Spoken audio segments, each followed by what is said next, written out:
सबसे पहले कमेंट करके मुझे ये बता दो कि लगभग आपका 1 मंथ की जर्नी इंजीनियरिंग कॉलेज में हो चुकी है, कैसी जा रही है, कौन से सब्जेक्ट डिफिकल्ट लग रहे हैं, क्या प्रॉब्लम हो रहा है।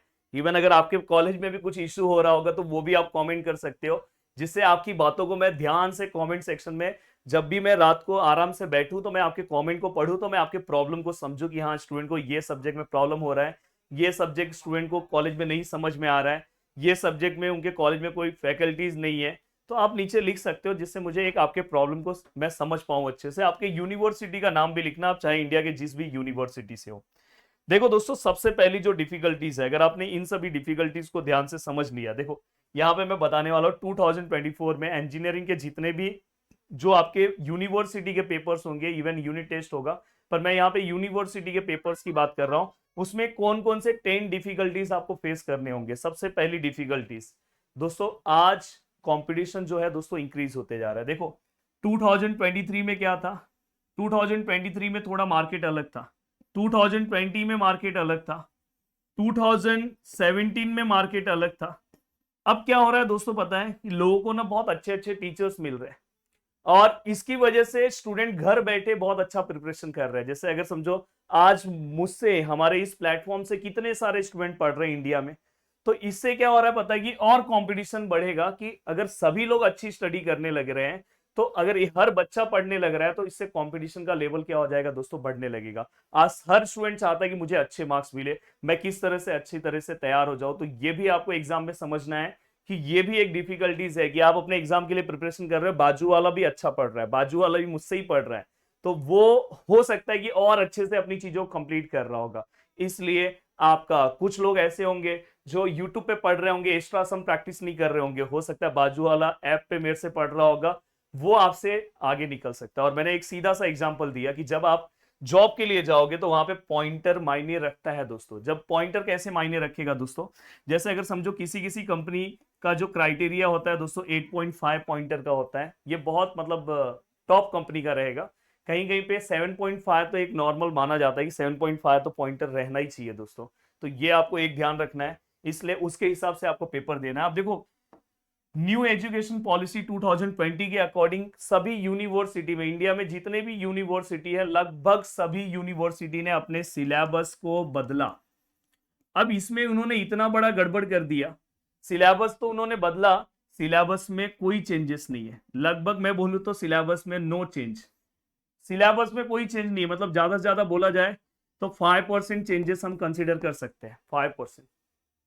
इसलिए आप YouTube के जो मेरे वीडियोस है वो सब आप देख सकते हो, कोई दिक्कत नहीं है। बट कहां आपको प्रॉब्लम होगा पता है, पैटर्न चेंज हो चुका है, सभी यूनिवर्सिटी के पैटर्न्स चेंज हो चुके हैं। अगर आप देखो उस वीडियोस में, आपको ये पता होना चाहिए कौन सा सम आ सकता है, कौन सा नहीं आ सकता। कुछ ऐसे सम है जिसकी जरूरत नहीं है अब के पैटर्न के हिसाब से। कोई यूनिवर्सिटी जो 80 मार्क्स का पेपर लेते थे अब 60 का ले रहे हैं।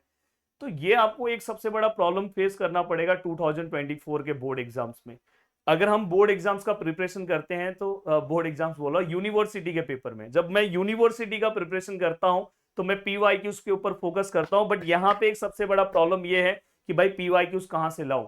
ठीक है, पेपर तो पिछले बार भी वही था, सिलेबस भी वही था, पीवाईक्यूज वो चल जाएंगे, बट एक प्रॉपर एनालिसिस पीवाईक्यूज का चाहिए दोस्तों। पिछले बार के पैटर्न में 8 मार्क्स के क्वेश्चंस भी किसी किसी यूनिवर्सिटी में थे, कहीं कहीं पे दोस्तों 5 मार्क्स के थे, अब उन्होंने चेंज कर दिया, कहीं पे एमसीक्यू उन्होंने हटा दिया।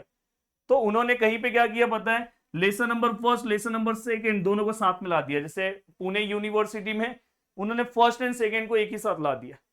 तो आपको ये समझना होगा कि इसलिए कुछ कुछ सम्स जो है वो बाहर हो गए। तो हम पूरा अपडेटेड सभी चीजें मेरे एप्लीकेशन पे चल रही है, जो स्टूडेंट है बहुत अच्छे से पढ़ रहे हैं। तो आप भी अगर यूट्यूब से ही पढ़ रहे हो, खुद से पढ़ रहे हो, तो ये चीज का ध्यान रखना कि पैटर्न्स जो है वो आपको पता होना चाहिए, कैसे क्वेश्चंस पूछे जा रहे हैं, कौन से क्वेश्चंस पूछे जाएंगे, ये आपको पता होना चाहिए।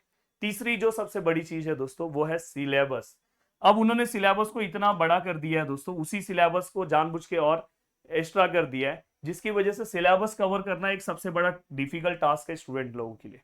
पर फिर भी आप ट्राई करना कि 15 नवंबर तक आप अपने सिलेबस को कवर करना। और मैं हमेशा बोलता हूँ कि अगर आप 80 से लेके 100% सिलेबस आप कवर करते हो बहुत अच्छे से, 80% सिलेबस भी अगर आपने यूनिवर्सिटी का अच्छे से कवर किया, हाँ, बट कुछ कुछ यूनिवर्सिटीज ऐसे हैं जहां पे हम यूनिट को स्किप नहीं कर सकते, हाँ, कहीं पे आप एक आध सम स्किप कर सकते हो, चलेगा। जैसे अगर मैं बात करूं बाटू यूनिवर्सिटी का, जहां पे दोस्तों हर यूनिट से क्वेश्चन पूछे जाते हैं, अगर आप चाहोगे कि लास्ट का एक यूनिट नहीं पढ़ता हो, नहीं चलेगा। हाँ, मुंबई यूनिवर्सिटी के स्टूडेंट हो, एक यूनिट अगर आपने स्किप किया पर थोड़ा सा दिमाग से करना होगा तो चल जाएगा, पर दिमाग से थोड़ा सा एक आध सम उसमें करना चाहिए, क्योंकि आप नहीं तो स्टार्टिंग के कंपलसरी क्वेश्चन में अटकने वाले हो।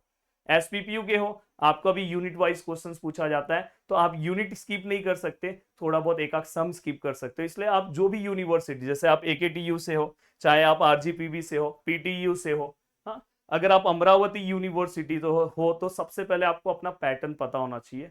ये 2024 के बोर्ड एग्जाम 24 के यूनिवर्सिटी पेपर के लिए दोस्तों मैं 12th वालों को ही पढ़ाता हूँ, इसलिए बोर्ड एग्जाम मुझसे निकल जाता है।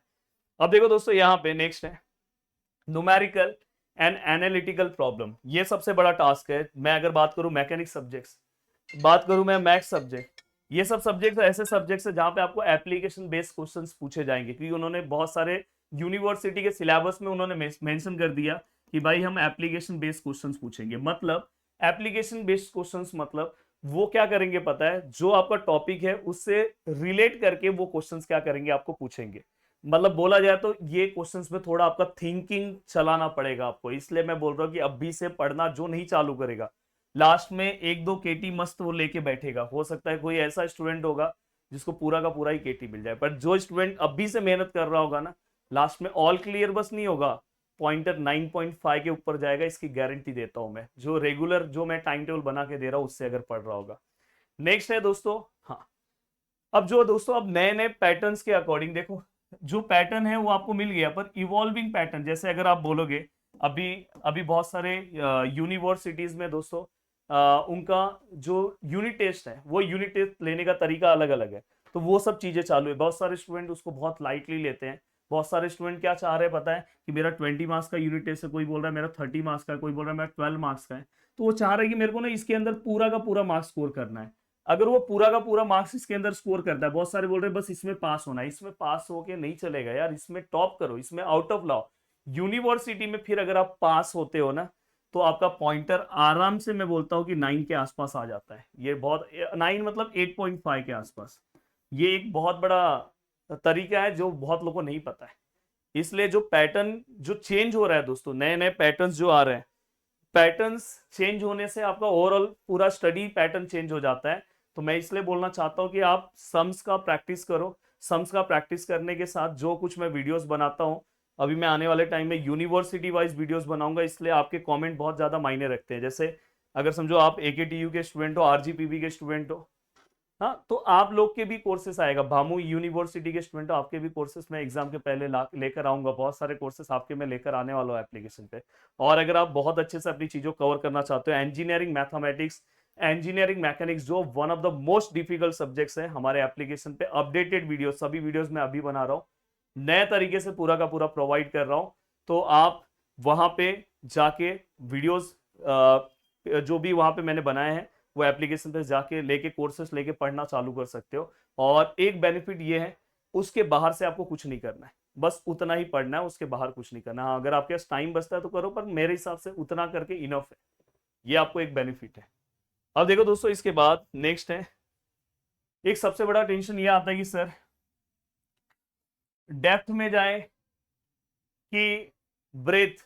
देखो, डेप्थ वर्सेस ब्रेथ मतलब ये है कि आप पूरा का पूरा डीप नॉलेज लेने जाओगे कि टॉपिक को कवर करते जाओगे। देखो, मैं कुछ सब्जेक्ट्स की बात करता हूं जो सब्जेक्ट्स का आपको आगे रिक्वायरमेंट नहीं है, तो आप अगर उस टॉपिक को जस्ट नॉलेज, मतलब इतना तो नॉलेज होना चाहिए कि भाई ये कैसे सम सॉल्व होता है, क्या है वो है, तो वो टॉपिक आप कवर कर सकते हो। जैसे अगर मैं बात करूं, जैसे अगर कोई कॉम्स डिपार्टमेंट का स्टूडेंट है, उसका मैकेनिक्स है, भाई जितना बता रहा हूँ बस उतना आप सॉल्व करो, बहुत ज्यादा डीप में जाने की जरूरत नहीं। बट जो हमने लेक्चर्स बनाए ना, बहुत नॉलेज टू नॉलेज, एकदम नॉलेज है।